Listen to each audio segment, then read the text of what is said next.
नमस्कार। मैं वीके शास्त्री आप सभी दर्शकों का अपने चैनल के माध्यम से बहुत बहुत स्वागत करता हूं। मार्च 2023 का माह समाप्ति की ओर है और अप्रैल 2023 का महीना आपके जीवन में नई खुशियां, नया सवेरा, कुछ नए और सुखद परिवर्तन लेकर आ रहा है। इस वीडियो के माध्यम से हम आपको बताएंगे कि अप्रैल 2023 में मिथुन राशि के जातकों की कुंडली में क्या क्या ग्रह स्थितियां बन रही हैं, किन किन ग्रहों द्वारा राशि परिवर्तन किया जा रहा है और उसका क्या प्रभाव पड़ने जा रहा है आपके जीवन पर। आपको धन प्राप्ति के और धन संचय के क्या क्या अवसर मिलने जा रहे हैं, परिवार, संतान, विवाह और भौतिक सुख सुविधाओं की दृष्टि से कैसा रहेगा आने वाला माह, यात्रा, देशाटन, देवदर्शन, धर्म, अध्यात्म की दृष्टि से अप्रैल 2023 कैसा रहेगा, आपका स्वास्थ्य कैसा रहेगा और भाग्य, कर्म, पुरुषार्थ का कितना साथ मिलेगा आपको, इन्हीं सब बातों का विश्लेषण करेंगे इस वीडियो में। वीडियो के अंत में मैं आपको अप्रैल माह की शुभ अशुभ तिथियों के बारे में भी बताऊंगा और अप्रैल माह के व्रत त्योहारों की भी जानकारी दूंगा। ये विश्लेषण आपकी चंद्र राशि के आधार पर किया जा रहा है। वीडियो के अंत में ग्रहों के उपाय भी बताऊंगा। दूसरी बात, कमेंट बॉक्स में किसी भी अनजान व्यक्ति के द्वारा दिए गए नंबर पर भूल करके भी कांटेक्ट न मत कीजिएगा, आपके साथ फ्रॉड हो सकता है। और इसके अलावा कुछ लोग कमेंट बॉक्स में रिप्लाई में भी अपना नंबर दे रहे हैं, तो ऐसे फ्रॉड करने वाले नंबरों से आप सावधान रहिएगा। चलिए अब वीडियो शुरू करते हैं। तो ये है मिथुन राशि के जातकों की कुंडली अप्रैल 2023।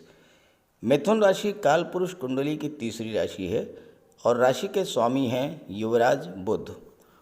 और मिथुन राशि के जातकों पर सर्वाधिक प्रभाव बुध ग्रह का ही होता है।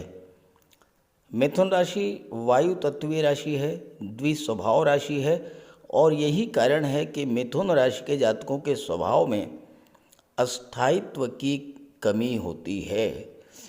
चंचल स्वभाव, क्षणे रुष्टा क्षणे तुष्टा, छोटी छोटी बातों पर नाराज हो जाना और जल्द ही मान जाना, ये इनके स्वभाव की विशेषता होती है।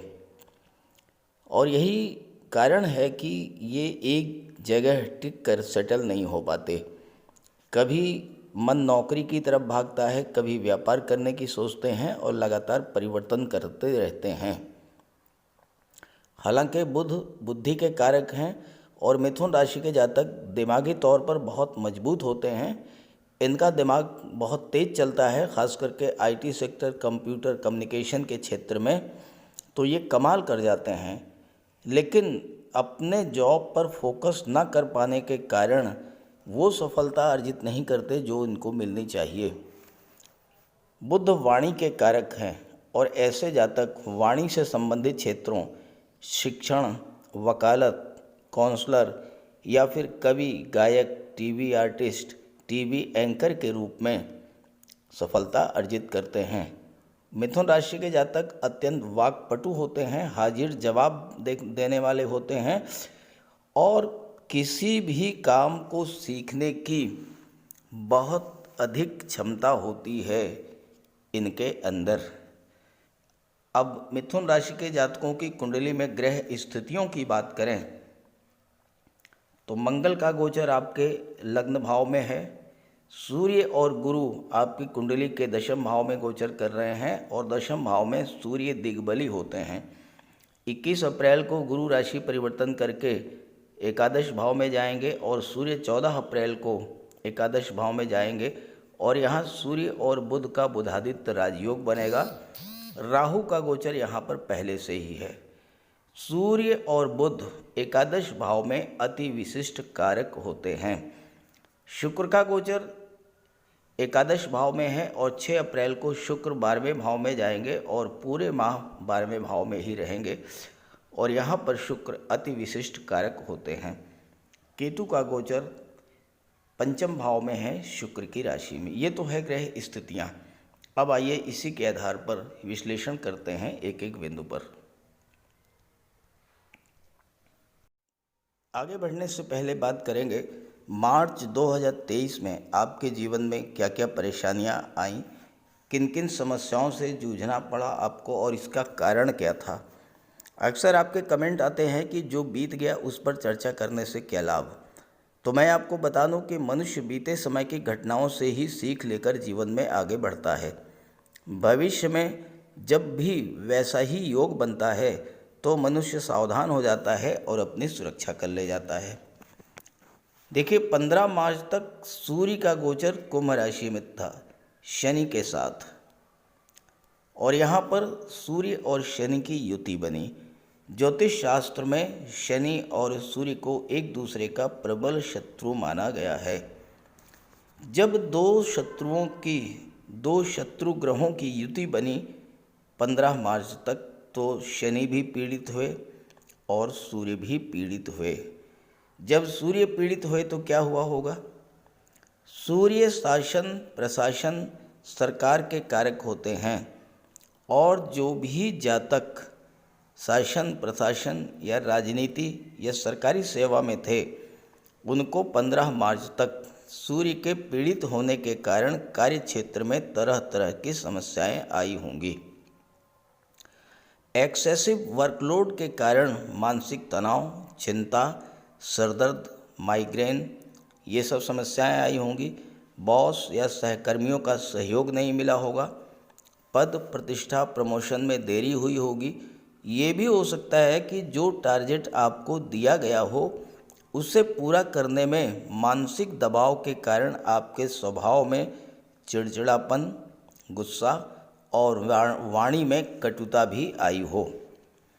सूर्य पिता के कारक होते हैं, तो पिता को भी कष्ट हुआ होगा, या तो स्वास्थ्य खराब हुआ होगा या फिर आपसे संबंध खराब हुए होंगे। अगर आप हार्ट पेशेंट हैं, आपको हार्ट प्रॉब्लम्स बढ़ी होंगी, हाई ब्लड प्रेशर, नेत्र कष्ट, एंजाइना पेन, ये सब हुआ होगा। किसी सरकारी योजना से लाभ लेना चाहते थे, वो नहीं मिल पाया होगा। कोई गवर्नमेंट प्रोजेक्ट आपको दिया गया था, वो भी पूरा नहीं हो पाया होगा। शनि भी पीड़ित हुए। शनि कर्म के कारक होते हैं और लाभ के कारक होते हैं। शनि के पीड़ित होने का सीधा असर आपके कामकाज पर पड़ा होगा। काम में मन न लगना, आलस्य, थकान, कार्यों की गति धीमे होना, कार्यों में रुकावट आना, उत्साह की कमी और फाइनेंशियल क्राइसिस, आर्थिक परेशानी भी आपने झेली होगी। आपका पैसा जो आपको मिलना चाहिए था वो नहीं मिल पाया होगा। किसी को लोन दिया था, वापस नहीं मिला होगा। बैंक से लोन लेना था, उसमें भी बाधाएं आई होंगी। इसके अलावा घुटनों के रोग, अर्थराइटिस, जोड़ों में दर्द, मसल पेन, वायु विकार, एनीमिया, इस तरह की समस्याओं से आपको जूझना पड़ा होगा। हालांकि सबके साथ ऐसा नहीं हुआ होगा, लेकिन जिनके भी जीवन में शनि या सूर्य की महादशा या अंतर्दशा गतिमान रही होगी, या जिनकी जन्म कुंडली में सूर्य और शनि कमज़ोर स्थिति में रहे होंगे, उनके साथ कुछ न कुछ ऐसा ज़रूर हुआ होगा। और आपके साथ अगर ऐसा हुआ हो या इससे हट करके भी कुछ हुआ हो तो कमेंट करके बताइएगा, ताकि आपके साथियों को, आपके मित्रों को ग्रहों के प्रभाव को समझने में सुविधा हो। अब बात करते हैं अप्रैल 2023 की।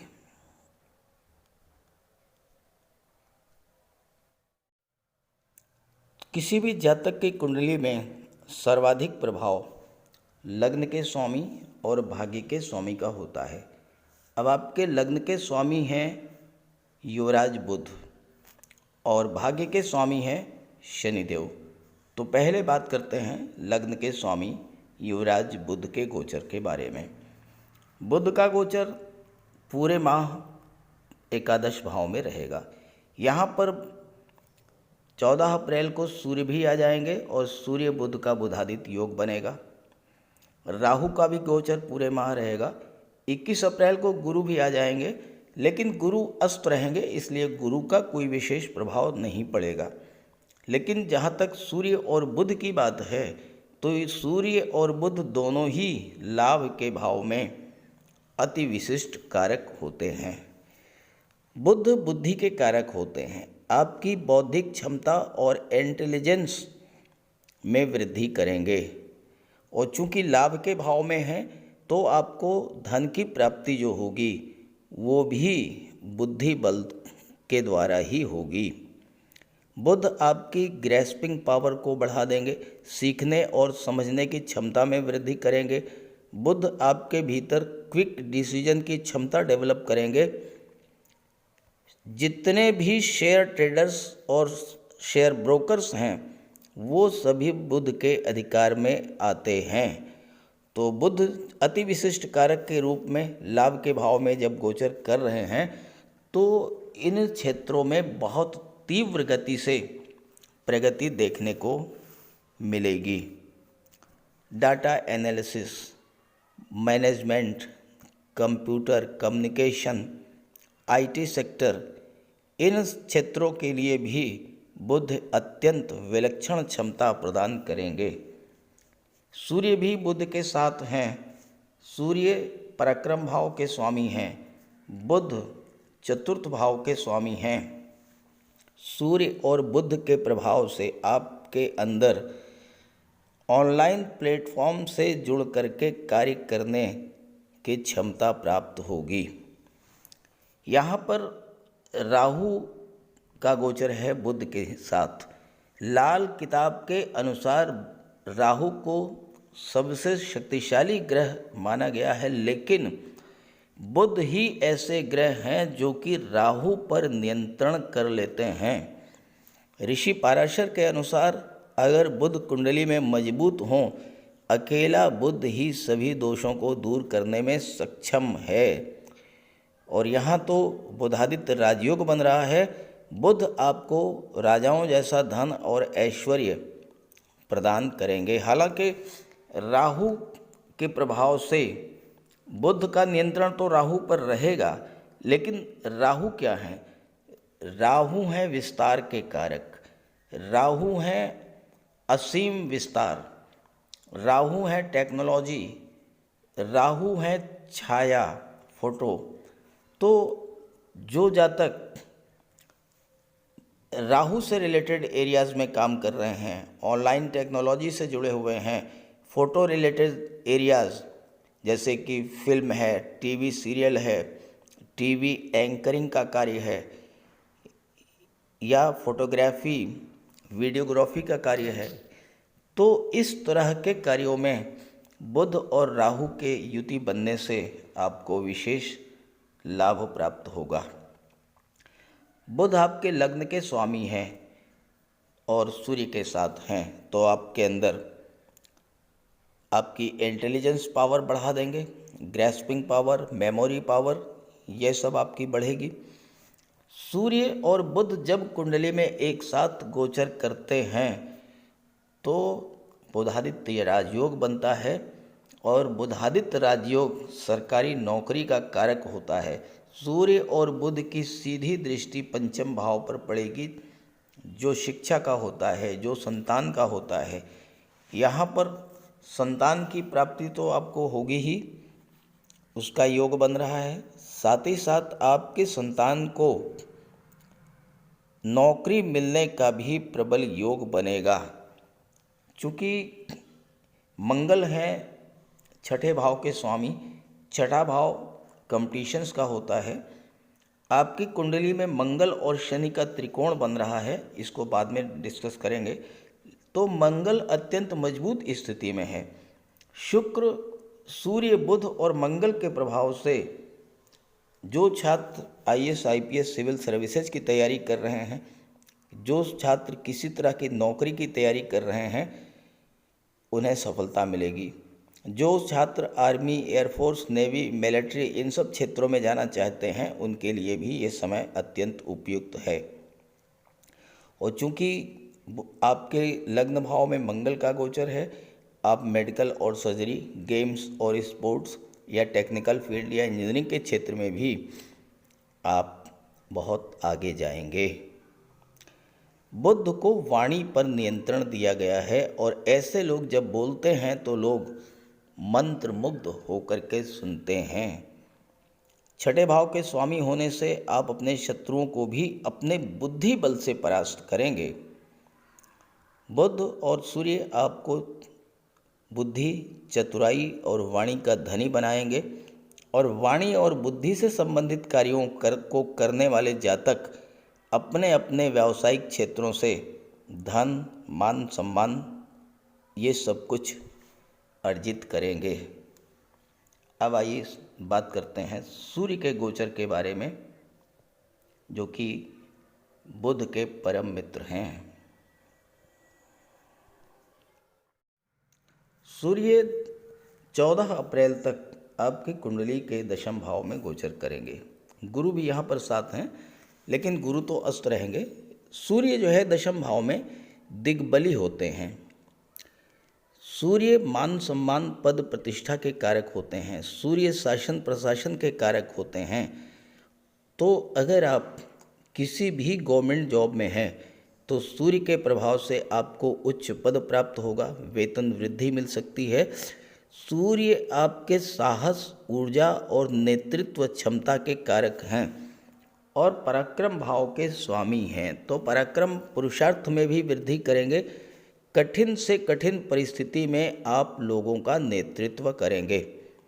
सूर्य राजा हैं और राजा स्वतंत्र होता है। आपको स्वतंत्र रूप से कार्य करना पसंद होगा। कार्य क्षेत्र में किसी का दबाव आप बर्दाश्त नहीं करेंगे। हालांकि स्वभाव से आप थोड़ा जिद्दी भी हो सकते हैं। सूर्य आत्मा के कारक होते हैं। आपके आत्मबल और जीवनी शक्ति में वृद्धि करेंगे। कठिन से कठिन परिस्थिति हो, आप अपने आत्मबल और साहस के बल पर उससे बाहर आ जाएंगे। सूर्य पावर और अथॉरिटी के कारक होते हैं और दशम भाव में दिग्बली होते हैं। तो आपके अधिकार और प्रभुत्व में वृद्धि करेंगे, आपके स्वाभिमान में वृद्धि करेंगे। हालांकि ऐसे में आपके अंदर क्रोध और अहंकार, ईगो भी बढ़ सकता है। सूर्य में असीम ऊर्जा होती है। आप स्वयं भी ऊर्जावान रहेंगे। जो व्यक्ति आपके संपर्क में आएगा, आप उसे भी एनर्जेटिक बना देंगे और इन्हीं गुणों के कारण आपको शासन प्रशासन के क्षेत्र में अधिक सफलता मिलती है। 14 अप्रैल के बाद सूर्य लाभ के भाव में आ जाएंगे और आपने अभी तक जो परिश्रम किया उस परिश्रम का लाभ आपको 14 अप्रैल के बाद देना शुरू कर देंगे, क्योंकि 11वें भाव में सूर्य अति विशिष्ट कारक होते हैं। 11वां भाव आपके सोशल सर्किल का है, आपके बड़े भाई का है। आपके भाई बहन और मित्र भी भाग्यशाली और पद प्रतिष्ठा वाले होंगे। आपके बच्चे दूर देशों में उच्च शिक्षा ग्रहण करेंगे। सरकार और सत्ता में बैठे हुए व्यक्तियों से आपके रिश्ते मधुर होंगे और स्वभाव से आप धार्मिक और ईमानदार होंगे। हालांकि नेत्र कष्ट की समस्या हो सकती है। जो तीसरा महत्वपूर्ण गोचर है वह है शुक्र का, जो कि कुंडली के 12वें भाव में गोचर करेंगे 6 अप्रैल को। और यहाँ पर शुक्र अति विशिष्ट कारक होते हैं। आपकी राशि के स्वामी हैं बुध और बुध के मित्र हैं शुक्र। शुक्र का गोचर 6 अप्रैल तक तो कुंडली के एकादश भाव में रहेगा और यहाँ पर शुक्र और राहु की जो युति बनेगी वो अपार धन प्रदायक युति मानी जाती है। इस पर मैंने एक वीडियो ऑलरेडी अपलोड कर रखा है, आप उसको देख लीजिएगा। 6 अप्रैल के बाद शुक्र 12वें भाव में आ जाएंगे। 12वें भाव में शुक्र पूरे माह गोचर करेंगे। अप्रैल में 12वें भाव में ही रहेंगे और 12वें भाव में शुक्र अति विशिष्ट कारक होते हैं, यानी 12वें भाव के प्रभाव को बहुत अधिक बढ़ा देते हैं। तो 12वां भाव विदेश का होता है, विदेश से धन का होता है। 12वां भाव खर्चों का होता है, धर्म, अध्यात्म और मोक्ष का होता है, कोर्ट कचहरी और अस्पताल का भी होता है। अब 12वां भाव खर्चों का है और शुक्र हैं धन, वैभव, भोग, ऐश्वर्य और लग्जरी के कारक, कंफर्ट के कारक। तो आप सुखों को बढ़ाने वाले साधन क्रय करेंगे इस गोचर काल में। महिला हैं तो ज्वेलरी, आभूषण, गहने, डिज़ाइनर ड्रेसेज, कॉस्मेटिक्स, परफ्यूम्स, श्रृंगार प्रसाधन, इन चीज़ों पर आपका पैसा खर्च होगा। गोल्ड, प्रॉपर्टी या वाहन भी आप क्रय कर सकते हैं और ये भी खर्च है और निवेश भी है। 12वां भाव विदेशी व्यापार का होता है। यहाँ पर शुक्र विदेशी व्यापार में वृद्धि करेंगे, हवाई यात्राएं कराएंगे, एक्सपोर्ट इंपोर्ट के क्षेत्र में नई नई डील्स होंगी। और अगर आप कला के क्षेत्रों से जुड़े हुए हैं, संगीत, नृत्य, अभिनय, लेखन, गायन, वादन, काव्य, तो आपको विदेश जाकर अपनी कला के प्रदर्शन का अवसर भी मिलेगा। जो लोग शुक्र से संबंधित व्यापार व्यवसाय करते हैं, ऑर्नामेंट, आभूषण, ज्वेलरी, महिलाओं के श्रृंगार प्रसाधन या सुख सुविधा बढ़ाने वाले साधन, AC, LED, fridge, washing machine, garments का कार्य, dress designing, fashion designing, decoration का कार्य, उनके लिए व्यापार में वृद्धि के योग बनेंगे और धन की प्राप्ति होगी। जो लोग कंफर्ट और लग्जरी से रिलेटेड एरियाज़ में काम करते हैं, शॉपिंग मॉल है, फन पार्क है, होटल है, रेस्टोरेंट है, मल्टीप्लेक्स है या अन्य क्षेत्र जो ऐश्वर्य और विलासिता को रिलेट करते हैं, उनके लिए भी धन कमाने के नए नए अवसर प्राप्त होंगे।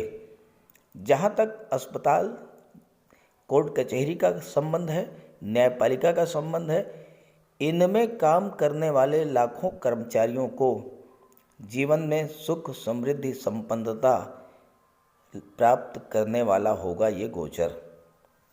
हाँ, अगर आप इलीगल एक्टिविटीज़ में लिप्त हैं तो फिर 12वें भाव के नेगेटिव प्रभाव से आपको कोई नहीं बचा सकता।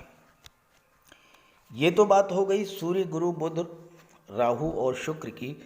एक अत्यंत महत्वपूर्ण ग्रह गोचर है शनि और मंगल का आपकी कुंडली में, क्योंकि शनि और मंगल एक दूसरे से त्रिकोण पर हैं, तो इस पर चर्चा कर लेते हैं।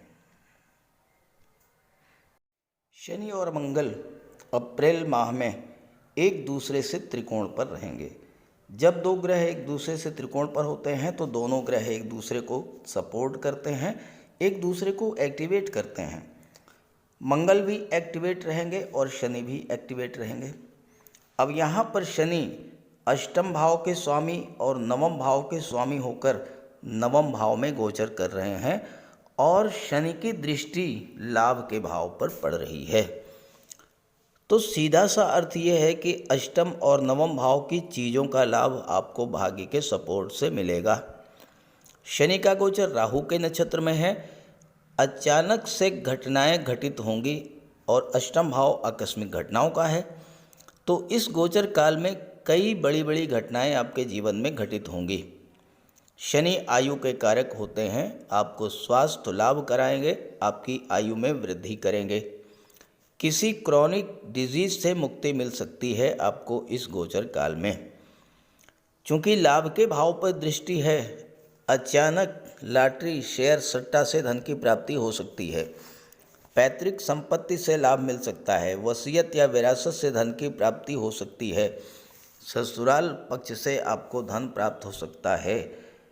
राहु ससुराल के कारक होते हैं और शनि का गोचर राहु के नक्षत्र में है, तो ऐसे समय में आप ससुराल पक्ष से जितना संबंध बना करके रखेंगे उतना ही आपको लाभ होगा। राहु का गोचर लाभ के भाव में है, शनि की दृष्टि पड़ने से राहु को बल मिलेगा। 11वें भाव में राहु से ज़्यादा धन तो कोई दे ही नहीं सकता। शनि कर्म के कारक हैं, महाबली हैं इस समय, तो आप अपने कार्य क्षेत्र का विस्तार करेंगे। एक से अधिक साधनों से आपको धन का लाभ होगा, आपको अपने एफर्ट्स का पूरा लाभ मिलेगा। नई नौकरी, नए व्यापार के अवसर मिलेंगे और इन सब के पीछे होगा आपके भाग्य का सपोर्ट, पिता और गुरु का आशीर्वाद। नवम भाव उच्च शिक्षा का होता है। किसी कारण से आपकी शिक्षा अगर बाधित हुई थी, अब आपको उच्च शिक्षा प्राप्त करने का अवसर मिलेगा।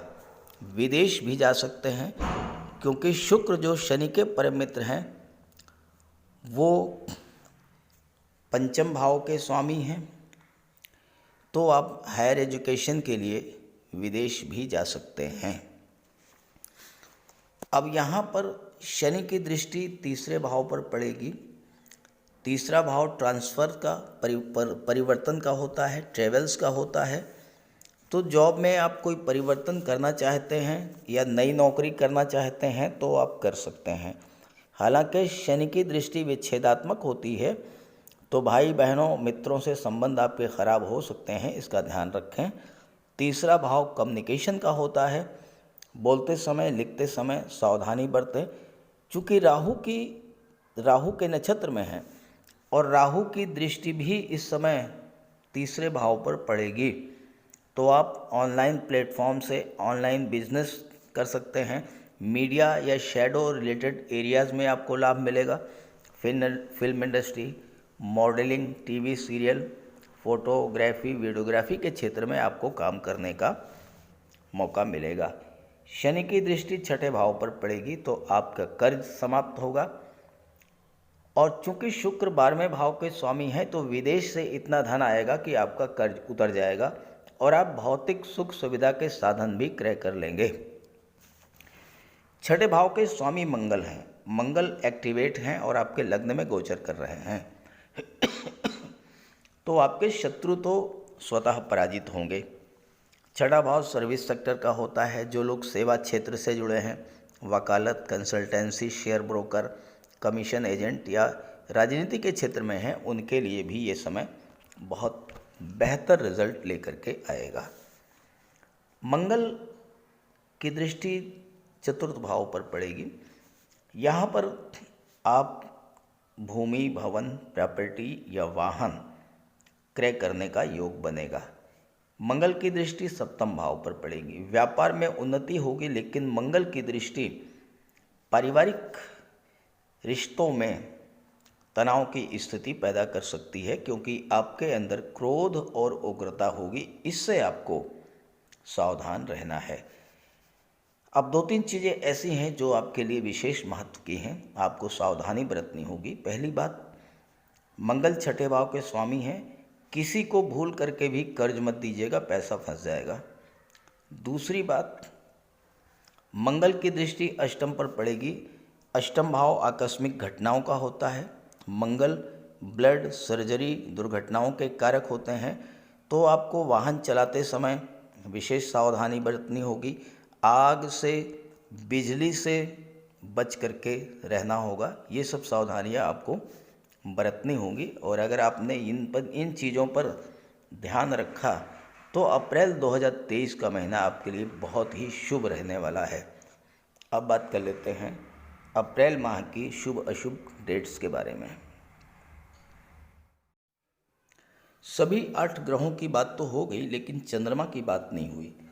और चंद्रमा ऐसे ग्रह हैं जो कि 28 दिन में सभी 12 राशियों का भ्रमण कर लेते हैं। तो चंद्रमा का प्रभाव जिस जिस ग्रह के साथ होता है उसी के अनुसार शुभ या अशुभ प्रभाव आपके जीवन पर पड़ता है, और इसी आधार पर शुभ या अशुभ तिथियों का निर्धारण भी किया जाता है। 1 अप्रैल को चंद्रमा का गोचर कर्क राशि में अपनी ही राशि में होगा, अत्यंत शुभ तिथि है। और इसके अलावा 1 अप्रैल, 9 अप्रैल, 10 अप्रैल, 17 अप्रैल, 18 अप्रैल, 26 और 27 अप्रैल, ये जो डेट्स हैं ये अत्यंत शुभ तिथियां हैं आपके लिए अप्रैल माह की। इन डेट्स में आप कोई भी नया काम शुरू कर सकते हैं, किसी भी शुभ कार्य की शुरुआत कर सकते हैं और उससे आपको लाभ मिलेगा। जब चंद्रमा का संबंध केतु से या शनि से या फिर राहु से, तो ऐसी स्थिति में शुभ प्रभाव नहीं पड़ता है, अशुभ फल प्रदान प्राप्त होते हैं।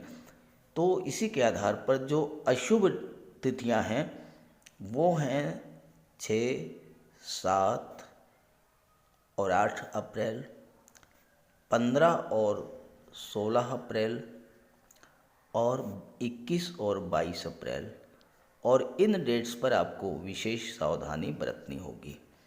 अब बात कर लेते हैं अप्रैल माह के व्रत त्योहारों की। देखिए, 1 अप्रैल शनिवार के दिन है कामदा एकादशी, यानी एकादशी का व्रत भी रखते हैं वो एकादशी जो आपके मनोवांछा को मनोकामना को पूरी करने वाली होती है। तो ये है 1 अप्रैल को। और इसके बाद 4 अप्रैल को दिन है मंगलवार, और ये है महावीर जयंती। और 5 अप्रैल को बुधवार का दिन है, और ये है चैत्र पूर्णिमा।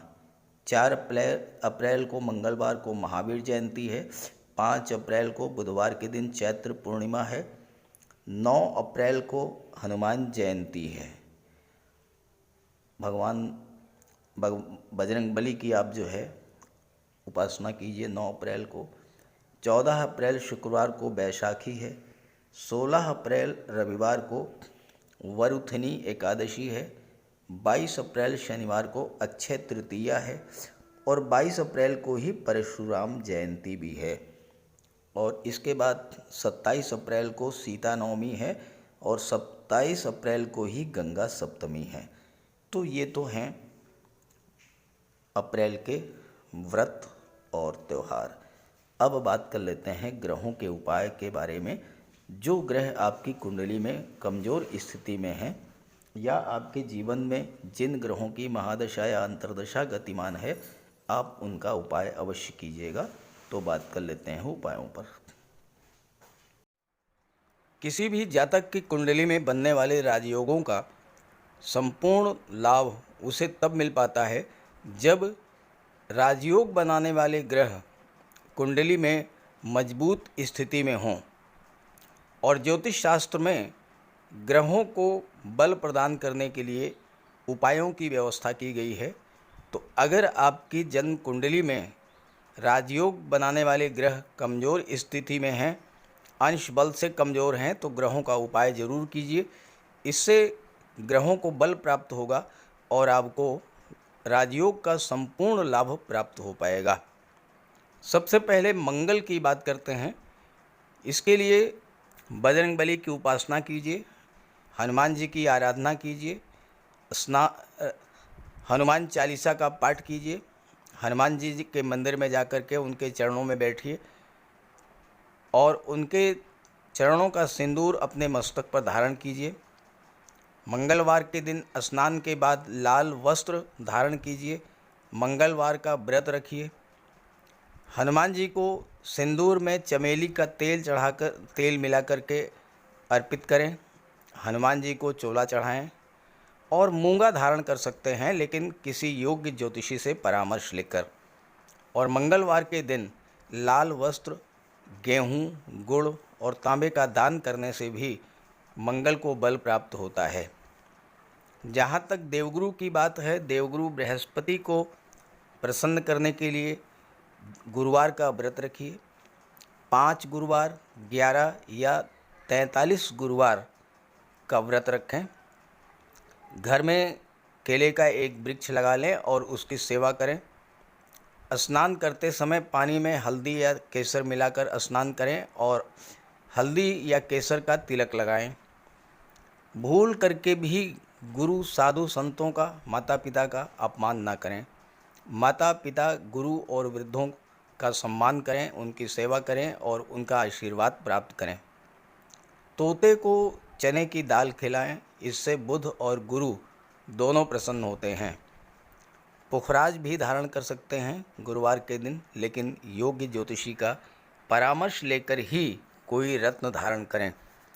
ज़्यादा बेहतर यह है कि हल्दी की एक गांठ पीले वस्त्र में बांधकर अपने बाजू में बांध लीजिए और पीले रंग के वस्त्रों का ज़्यादा प्रयोग कीजिए। चादर, तकिए, गिलाफ ये सब पीले रंग के रखिए, पर्दे। शुक्र को बल प्राप्त हो, इसके लिए माता लक्ष्मी की उपासना कीजिए और 21 या 31 शुक्रवार को व्रत रखें। शुक्रवार के दिन सफ़ेद रंग के वस्त्र, चीनी, चावल, दूध और दही, घी से बने पदार्थों का सेवन करें। और शुक्रवार के दिन सफ़ेद वस्त्र, चावल, चीनी, घी, श्रृंगार सामग्री, कपूर, मिश्री और दही, इन सब चीज़ों का यथाशक्ति दान करें। डायमंड धारण कर सकते हैं, लेकिन हीरा धारण करने से पहले योग्य ज्योतिषी का परामर्श ले लें। महिलाओं का सम्मान करें। शुक्रवार के दिन कन्याओं को खीर और मिष्ठान का भोजन कराएं। इत्र का प्रयोग करें। घर को साफ सुथरा रखें और भगवान शिव को श्वेत पुष्प अर्पित करें। जहाँ तक बुध की बात है तो बुधवार के दिन तुलसी का पौधा लगाकर उसकी सेवा करें। गाय की सेवा करें। गाय को हरा चारा खिलाएं। हरियाली बढ़ाने वाले पौधे लगाएं और दान करें पौधों का, क्योंकि बुध को हरा रंग अत्यंत प्रिय है। बुधवार को घर के मेन डोर पर पंच पल्लव का तोरण लगा दें और किन्नर को दान देकर उसका आशीर्वाद प्राप्त करें। देवी दुर्गा के मंदिर में हरे रंग की चूड़ियाँ दान करें। गणेश जी की उपासना करें और साबुत हरी मूंग हरे कपड़े में बांधकर अर्पित करें। बुधवार के दिन हरे रंग के रुमाल, मोजे और टाई का प्रयोग करें।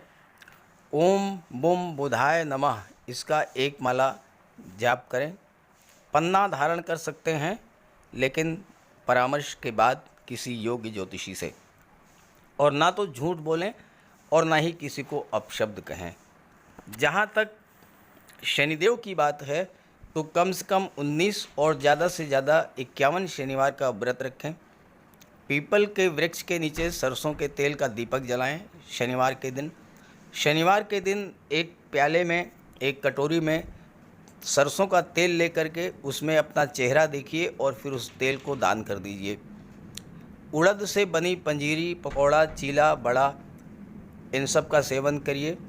सरसों के तेल में बने भोज्य पदार्थों का सेवन कीजिए। शनिवार के दिन कंबल, जूता, चप्पल, लोहा, काला तिल, काला उड़द, काले वस्त्र और जटा वाले नारियल दान दें। नीलम धारण कर सकते हैं, लेकिन नीलम धारण करना किसी योग्य ज्योतिषी से परामर्श लेकर धारण करें, क्योंकि नीलम रंग से राजा भी बना देता है और कभी कभी अगर नीलम आपके लिए शुभ नहीं हुआ तो राजा से रंक भी बना देता है। इसलिए नीलम का प्रयोग बहुत सोच समझ कर करें। ज़्यादा बेहतर ये है कि आप गरीबों की हेल्प करें। कोई भी गरीब, लाचार, असहाय, दिव्यांग व्यक्ति आपके पास आता है, मदद कीजिए यथासंभव और किसी भी गरीब व्यक्ति को कष्ट ना दें। साथ ही साथ ऐसे कार्य ना करें जो कि शनिदेव को पसंद नहीं है। शनिदेव को छल, कपट, झूठ, फरेब, बेईमानी, आलस्य ये सब पसंद नहीं है, तो ऐसे कार्य मत कीजिए। और शनिदेव को अनुशासन, परिश्रम, मेहनत, ईमानदारी और सच्चाई ये पसंद है, तो ये आप अपने अंदर इन गुणों को विकसित करें, शनिदेव प्रसन्न होंगे। तो उपाय ज़रूर कीजिएगा, इससे आपको लाभ होगा। नमस्कार।